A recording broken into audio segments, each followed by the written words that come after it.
Snowflakes fell slowly, painting the little village in white. The streets were empty, only the sound of Anna's footsteps pressed into the frozen ground. She carried a small basket with bread, her hands red from the cold. Life was never easy here. Work was rare, money even rarer, and yet she never complained. Anna's cottage stood near the edge of the village, a small wooden home with smoke rising weakly from its chimney. She lived alone now. Her parents had passed away years before, leaving her with only memories and a quiet strength. The winter night was long, and though she had little, Anna had grown used to making enough from almost nothing. Tonight, as she walked home, she noticed something unusual. By the old oak tree near the frozen well, two figures stood, almost hidden by the snow. One was a man, tall, his coat dusted with frost. Beside him was a boy, no more than 8 years old, holding tightly to his father's hand. They looked lost, their eyes scanning the cold village as if searching for a door that would open.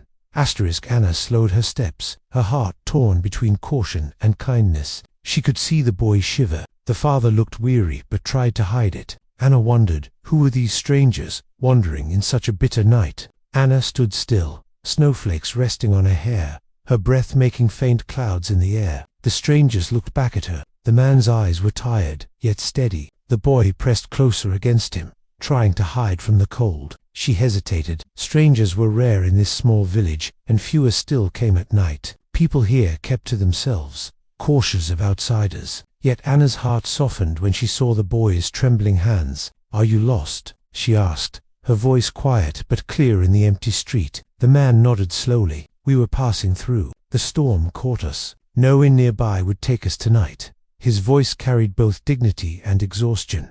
Anna looked at the boy again. He seemed too small to bear such cold. Her home was not much, only a single room with a small fire, but it was warm enough. She knew if she walked away, the boy might not last the night. "You can stay," she said after a pause. "My cottage is small, but you will be safe from the storm." The man's eyes widened slightly. Gratitude softened his tired expression. He bent down to his son. "See, Ethan, there is kindness in this world." The boy looked up at Anna with shy eyes, and for the first time, he smiled faintly. The door creaked open, letting in a rush of freezing air before Anna closed it quickly. The little cottage smelled faintly of wood smoke and herbs. The fire burned low, but it offered a comfort no icy street could give. "Sit by the fire," Anna said, setting her basket on the table. The man guided his son to the small rug, where the boy stretched his hands toward the warmth. His face brightened as color slowly returned to his cheeks. Anna moved quietly, her steps light. She placed bread and a small pot of soup on the table. It was all she had, yet she offered it without hesitation. "You didn't have to," the man said, his deep voice carrying a mix of respect and surprise. "I couldn't leave a child in the snow," Anna replied. "Food is simple, but it will help." The boy ate eagerly, glancing at Anna with wide, grateful eyes. She smiled softly at him, remembering her own hunger from past winters. The man studied her in silence, noticing the patched walls, the worn blanket folded neatly on a chair, the simplicity of her life. She had almost nothing, yet she gave as if she owned plenty. "You were very kind," he said finally. Anna shook her head. "It is nothing. No one should suffer in winter." Ethan had fallen asleep quickly, his small body curled under Anna's blanket. His soft breaths filled the quiet room. Anna watched him for a moment, relief settling in her chest. She turned back to the fire, where the man sat opposite her. His strong hands rested on his knees. The flames flickered against his sharp features, showing both strength and weariness. "You travel far?" Anna asked softly, careful not to wake the boy. "Yes," the man replied after a pause. "Work keeps me moving, sometimes too far from what matters most." He glanced at his son, a shadow passing over his face. Anna nodded. She understood the weight of sacrifice, though her own struggles came from poverty, not duty. "You could have passed us by," he continued. "Most would." "I couldn't," Anna said simply. "I know how it feels to need help and find none." The fire crackled, filling the silence between them. The man studied her face, seeing honesty in her tired eyes. "Thank you," he said, his voice lower now. "You may not know what your kindness means tonight." Anna looked down, embarrassed. She had not thought much of it. To her, compassion was natural, even if it cost her comfort. She only hoped tomorrow the storm would ease, and they could continue their journey. For now, the night belonged to peace. Morning came slowly, with pale light creeping through the frosted glass. Anna stirred from her chair by the fire, stiff from the cold. The boy still slept peacefully, his father keeping watch nearby. Quietly.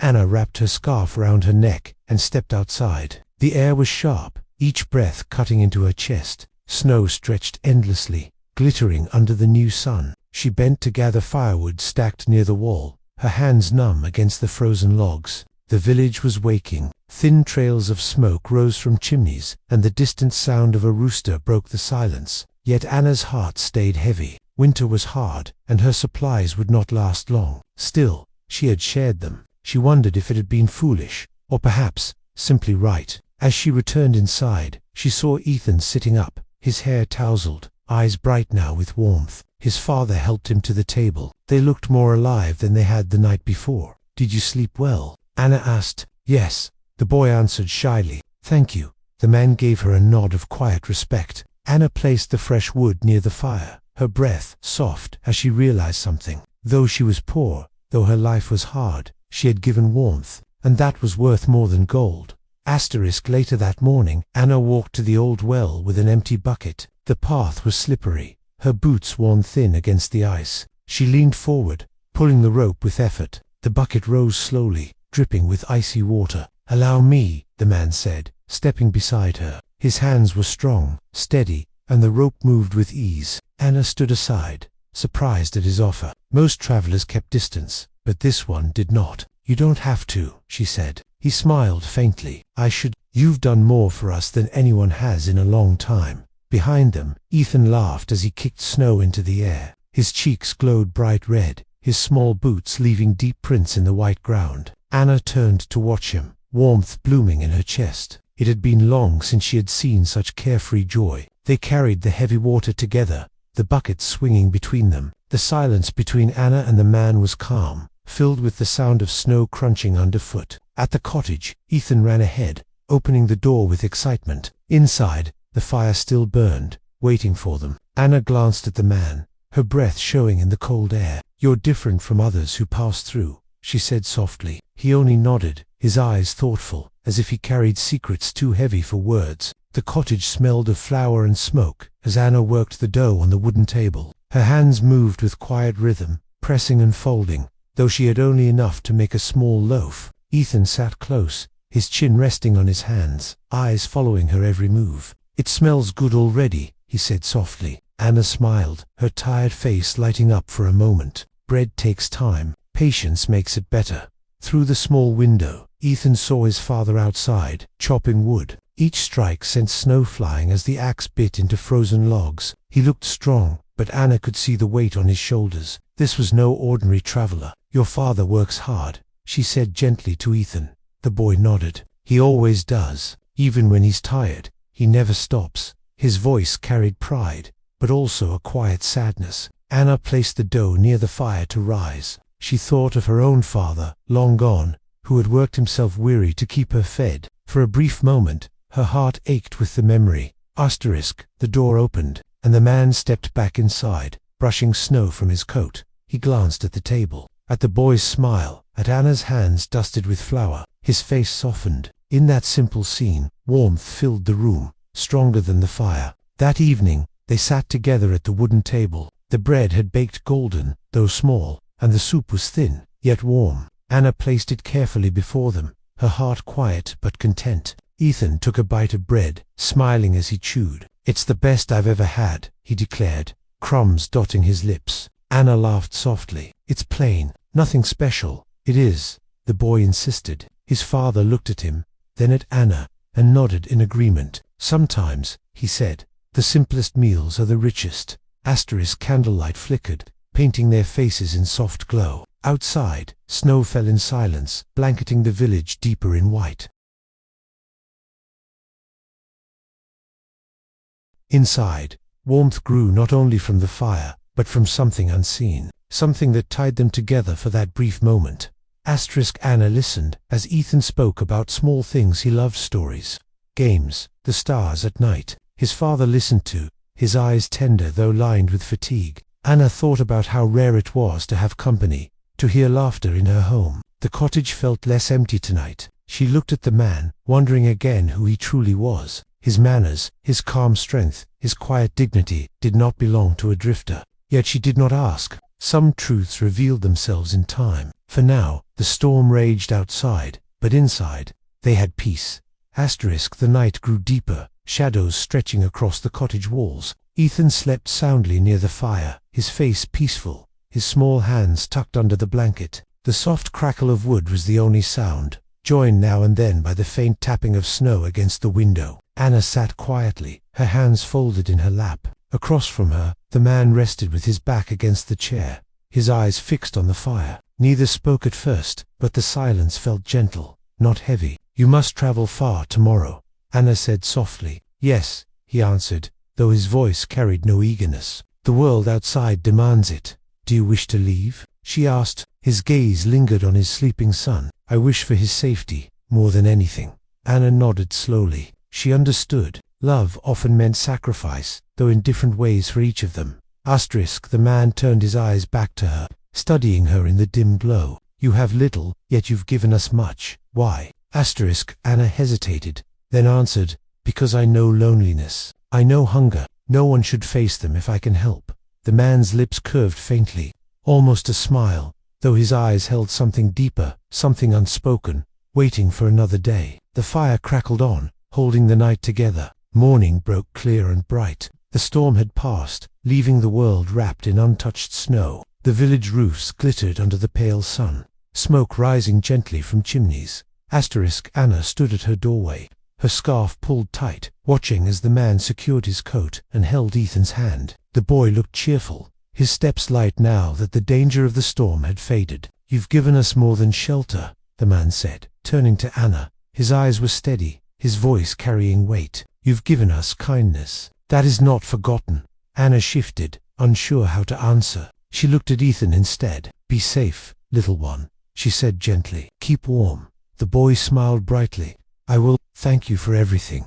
The man hesitated, as if he wanted to say more, but then simply bowed his head slightly. "Perhaps our paths will cross again." Anna nodded. She did not ask for promises. She only knew she would remember them. Strangers who had brought warmth to her lonely home for 2 nights of winter. As they walked away, their figures shrinking against the snowy road, Anna stood in silence. The world seemed both emptier and fuller at once. She closed her door, her cottage small again, but her heart carrying a strange light she could not name. Winter lingered for weeks. Life in the village returned to its quiet rhythm. Anna gathered herbs to sell, carried water, and tended her fire, as always. Yet sometimes, when the nights grew still, she thought of the man and his son. Their absence left a silence she could not explain. One morning, as she walked to the market with her small basket, she noticed something strange. The village square was busier than usual. Carriages stood near the well, their wheels polished, their coats of paint untouched by frost.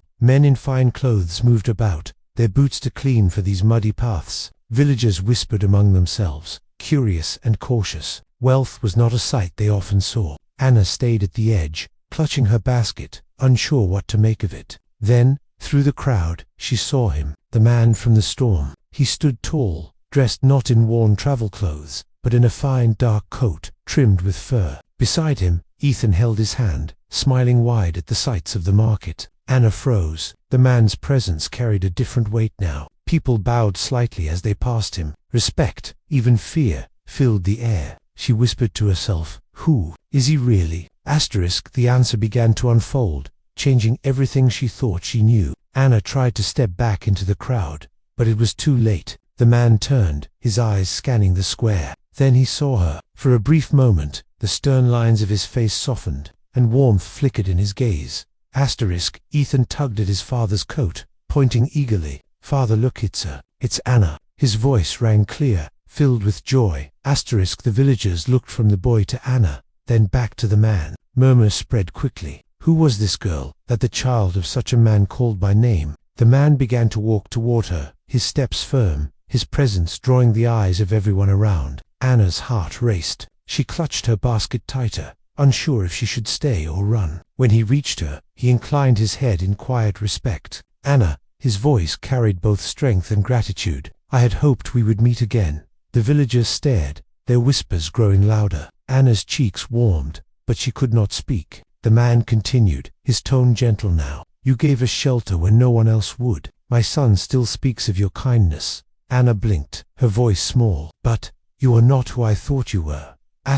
He nodded. "No, but I am the same man you helped on that winter night." The villagers kept their distance, yet their ears strained to catch every word. Anna stood stiffly, the basket trembling in her hands. "I never told you my name." The man said, "I am David Carter. I lead Carter Enterprises." His voice carried calm authority. Anna's breath caught. She had heard the name once before, spoken in far-off whispers. Carter Enterprises was known across the country. Factories, trade, wealth beyond measure. And yet, she had given him soup in a chipped bowl, a blanket worn thin, thinking him only a traveler lost in snow. Ethan squeezed his father's hand, beaming. "He's important, but he's still my papa," he said simply.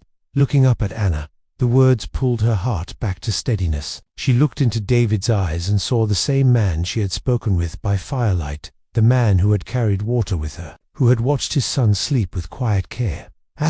"I don't understand," she whispered. David shook his head gently. "What matters is not what I own, but what you gave. You offered kindness when you had little. That cannot be measured by wealth." The crowd shifted uneasily, torn between awe and suspicion. But Anna only stood there, her mind filled with that night, when truth and riches had meant nothing, and compassion had meant everything. David's eyes held hers, steady and unflinching. "You live with little, Anna, too little, yet you gave more than those with plenty. That should not be." Anna shook her head quickly. "I asked for nothing in return."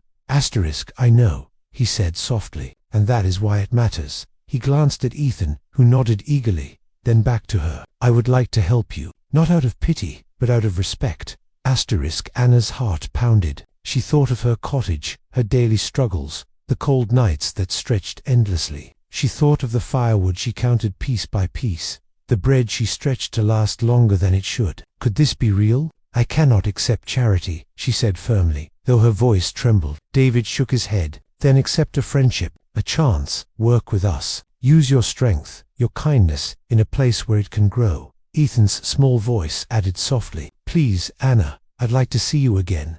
Anna looked at them both, the man of wealth and the boy of innocence. She felt the weight of the choice before her. Her hands tightened on the basket, then slowly eased. For the first time in years, she let hope slip into her heart. Perhaps life could be more than survival. Snow fell again. Weeks later, though softer now, drifting like feathers from the sky. A carriage rolled up a long path toward a grand estate. Its gates stood tall, iron-wrapped with frost, leading to a home of stone and glass, glowing warmly against the cold. Anna stepped down carefully, her scarf wrapped tight, her heart racing. The life she had known, the small cottage, the lonely winters felt far away, though still etched in her memory. The doors of the estate opened. Ethan burst out first, running across the snowy steps with a wide smile. "Anna," he shouted, his voice carrying pure joy. He threw his arms around her as if they had known each other forever. Behind him, David stood waiting, his coat dark against the pale snow, his expression calm yet filled with pride. "Welcome," he said softly. "This is only the beginning." Anna looked up at the grand house, then back at the boy clinging to her hand, and at the man whose eyes carried the same warmth she had seen that first night by her fire. She realized then that the winter storm had not only brought strangers to her door, it had brought a change she never imagined, a chance to belong, and a new chapter filled not with loneliness, but with hope. Snow kept falling, but her heart was warm.